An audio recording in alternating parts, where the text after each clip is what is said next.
Friends good morning అండి. Welcome back to my channel. అందరు ఎలా ఉన్నారండి? నేనైతే చాలా బాగున్నాను.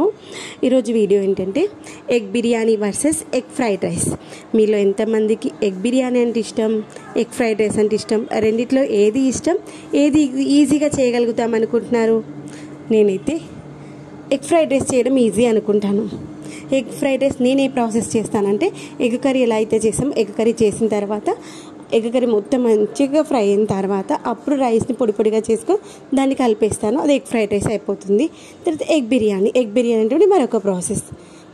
ఏంటంటే ఎగ్ ఫ్రైడ్ రైస్ చేయడం ఈజీ. నేను ఏంటంటే ఆనియన్స్ అవన్నీ వేగిన తర్వాత ఉప్పు, కారం, అల్లం వెల్లిగడ్డ పేస్ట్, పసుపు వేసేసి అవి మంచిగా మగ్గిపోయిన తర్వాత ఎగ్స్ ఎన్నైతే తీసుకోవాలనుకుంటున్నా ఎగ్స్ వేసేసి ఆ ఎగ్స్ని వైట్, ఎల్లో రెండు కూడా మంచి మిక్స్ అయ్యేలాగా స్పూన్తో పైననే అలానే ఆనియన్స్ పైన అనేసి మూత పెట్టేసి ఒక 2 నిమిషాలు మగ్గనిస్తాను. మగ్గిపోయిన తర్వాత అప్పుడు టర్న్ చేస్తాను అనమాట. ఆమ్లెట్ లాగా టర్న్ చేసి ఇంకొక సైడ్ కూడా మంచిగా ఉడికిన తర్వాత మాత్రమే దాన్ని బ్రేక్ చేస్తాను అనమాట. అది ఉడికిపోయిన తర్వాత బ్రేక్ చేసి కొంచెం ఫ్లేమ్ పెద్ద పెట్టేసి లోపల పాటు కూడా మంచి ఉడికేలాగా చేసిస్తా.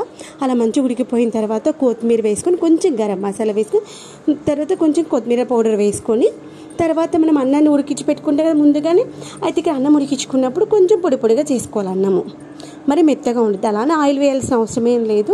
రోజు వేసుకునే వాటర్ కన్నా కొంచెం క్వాంటిటీ తగ్గించుకొని వేసుకుంటే సరిపోతుంది. తర్వాత ఏంటంటే అన్నం కలిపేసుకుంటే ఎగ్ ఫ్రైడ్ రైస్ అయిపోతుంది. ఎగ్ బిర్యానీ కూడా అన్నం ముందుగానే వండి పెట్టేసుకోవాలి. అన్నం మెత్తగా కాకుండా ఉండడానికి ఏంటంటే బియ్యం మనం ముందుగానే కడిగేసి పెట్టేసుకుంటే అన్నం అంటే పలుకుగా వస్తుంది. 1కి 2 పోసుకుంటాం కదా వాటర్. ఫర్ ఎగ్జాంపుల్ 4 గ్లాసుల వాటర్ బియ్యం తీసుకున్నాం అనుకోండి, 8 గ్లాసుల వాటర్ పోయాలి కదా. అలా కాకుండా 7.5 గ్లాసుల వాటర్ పోసుకుంటే సరిపోతుంది. అన్నం మంచిగా వండిన తర్వాత మనము పైన క్యాప్ తీసేసి కొంచెం చల్లారనివ్వాలి. ఆ లోపల egg fried rice, egg biryani చేసుకోవాలి. ఎగ్స్ని కూడా ఉడికి పెట్టేసుకోవాలి. ఎగ్స్ని ఉడికించుకొని పైనటువంటి పొట్టంతా తీసేసి మనం ఎగ్ బిర్యానీకి ఎంతైతే ఆయిల్ కానీ నెయ్యి కానీ వేయాలనుకుంటాం అంత క్వాంటిటీ వేసేసుకొని, మనం ఎగ్స్ బాయిల్ చేసుకునే ఉన్నాయి కదా వాటిని మధ్యలో గీట్లు పెట్టేసుకొని మంచిగా రోస్ట్ చేసుకోవాలి. ఎగ్ బిర్యానీకి ఈ యొక్క ఎగ్స్ రోస్టింగే ఇంపార్టెంట్. ఎగ్స్ రోస్ట్ చేసుకుంటేనే ఆ యొక్క ఎగ్ బిర్యానీకి మంచి టేస్ట్ వస్తుంది. చూడడానికి మనకి యమ్మీగా కనిపిస్తుంది. ఏదైనా మనకి కంటికి ఇంపుగా ఉంది అంటే కడుపుకు కూడా అందంగా, ఆనందంగా కనిపిస్తుంది.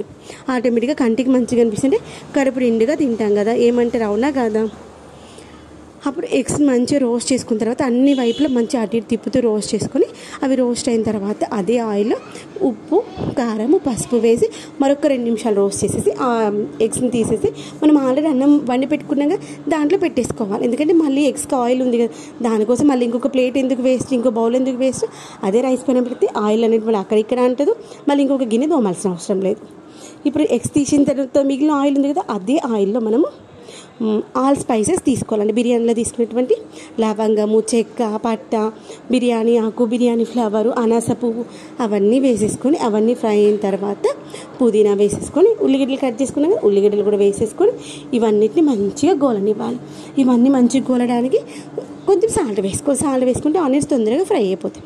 ఆనియన్స్ మంచిగా ఫ్రై అయిన తర్వాత అల్లం వెల్లిగడ్డ పేస్ట్, పసుపు వేసేసుకొని ఆ మంచిగా మగ్గిన తర్వాత ఇక్కడ మనము చికెన్ బిర్యానీ చేసుకుంటే ఏం చేస్తాం, చికెన్ని అన్నీ వేసేసుకొని మ్యారినేట్ చేసుకుంటే పెరుగు కూడా వేసుకుంటాం కదా.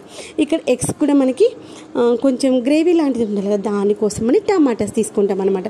టమాటాలు సన్నగా కట్ చేసుకొని ఈ యొక్క తాలింపు అంతా వేగిపోయిన తర్వాత టమాటాలు కూడా వేసి సిమ్లో పెట్టేసి ఒక 5 నిమిషాల నుండి 10 నిమిషాల వరకు కలుపుతూ ఆ యొక్క గ్రేవీ అంటే థిక్గా అయ్యేలాగా కుక్ చేసుకోవాలి. అదంతా ఉడికిపోయిన తర్వాత టమాటా, ఆనియన్స్ అంతా ఉడికిపోయిన తర్వాత ఈ స్టేజ్లో మనము కారము, ఉప్పు, గరం మసాలా ఇవి వేసుకొని 1 నిమిషం కలిపేసిన తర్వాత పెరుగు వేసుకోవాలి. పెరుగు కొంచెం ఎక్కువ క్వాంటిటీ తీసుకోవాలి. అప్పుడే మనం వేసిన మసాలా అంతా కూడా రైస్కి పట్టేస్తుంది. అప్పుడు టేస్ట్ మంచిగా వస్తుంది. తర్వాత మనము ఆల్రెడీ కుక్ చేసుకున్నటువంటి రోస్ట్ చేసుకున్న ఎగ్స్ ఉన్నాయి కదా, అవి కూడా వేసేసి ఒక 2 నిమిషాలు ఉంచి తర్వాత మనం అన్నం ఆల్రెడీ ఉడికించుకున్నాం కదా, ఆ యొక్క రైస్ కూడా వేసేసి ఒక 2 నిమిషాలు మూత పెట్టేసుకొని తర్వాత అంతా కలిపేసుకో, అన్నము మనం చేసుకున్నటువంటి గ్రేవీ అంతా కలిపేసి పైనుండి కొత్తిమీర, పుదీనా చల్లేసుకొని మూత పెట్టేసుకున్నట్లయితే ఒక 2 నుండి 3 నిమిషాలు లేదా 5 నిమిషాలు సిమ్లో పెట్టేసి బంద్ చేసి ఒక 2-3 నిమిషాల తర్వాత తిన్నామనుకోండి, యమ్మీగా ఉన్నటువంటి ఎగ్ దమ్ బిర్యానీ అయితే రెడీ అయిపోతుంది. చాలా టేస్టీగా ఉంటుంది. మీలో ఎంతమందికి ఎగ్ దమ్ బిర్యానీ ఇష్టం? కామెంట్ సెక్షన్ చెప్పడం మర్చిపోద్దు.